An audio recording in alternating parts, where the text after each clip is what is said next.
হাতে গোনা 2-4 জনের নেতৃত্বে বামুন্দি চলতে পারে না। বামুন্দি সবার সম্মতিক্রমেই বামুন্দি চলবে।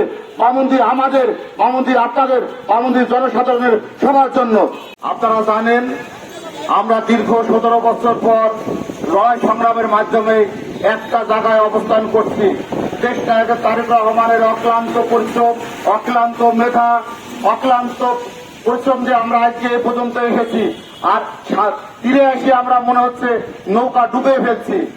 আমরা যখন সবাই একমত হয়েছে আওয়ামী লীগ একটা নিষিদ্ধ সংগঠন, এই সংগঠনের ছাত্রলীগের নেতার ছেলেকে, ছাত্রলীগের সদস্যকে এই স্কুল অ্যান্ড কলেজের সভাপতি করার জন্য আমরা এলাকাবাসী গভীরভাবে মর্মাহত।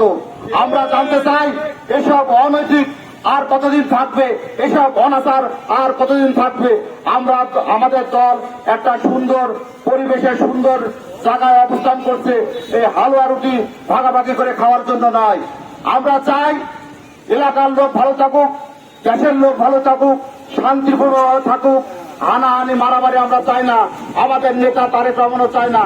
আমাদের যে নেতা আছে গাংনী থানা জেলা বিএনপির আহ্বায়ক জনাব জাভেদ মাসুদ মিল্টন সর্দার, উনি অত্যন্ত সৎ এবং মেধাবী এবং চক্ষুদিন নেতৃত্ব অক্লান্ত পরিশ্রম করে ওয়ার্ড, ইউনিয়ন, থানা পর্যায়ে কাউন্সিলের মাধ্যমে কমিটি, বিএনপির কমিটি ঘোষণা করছে।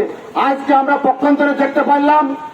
আমি আমাদের টিওনো মহোদয় এবং ডিসি মহোদয়ের দৃষ্টি আকর্ষণ করছি, বামুন্দির যে managing committee, Bamundi school and কলেজের যে ম্যানেজিং কমিটি হয়েছে, এই কমিটি ছাত্রলীগের ছেলেকে অপসারণের জোর দাবি জানাচ্ছি। এতে আজকে যদি এই দাবি আমাদের পূর্ণ না হয়, কঠিন থেকে কঠিন আন্দোলনে আমরা যাব, তখন আমাদের এলাকার লোক কারো দোষ দিতে পারবেন না। হাতে গোনা 2-4 জনের নেতৃত্বে বামুন্দি চলতে পারে না। বামুন্দি সবার সম্মতিক্রমেই বামুন্দি চলবে। বামুন্দি আমাদের, বামুন্দি আপনাদের, বামুন্দি জনসাধারণের সবার জন্য। সবাইকে ধন্যবাদ জানিয়ে বাংলাদেশ জাতীয়বাদী স্বেচ্ছাসেবক দলের পক্ষ থেকে সবাইকে শুভেচ্ছা ও অভিনন্দন জানাই। আসসালামু আলাইকুম।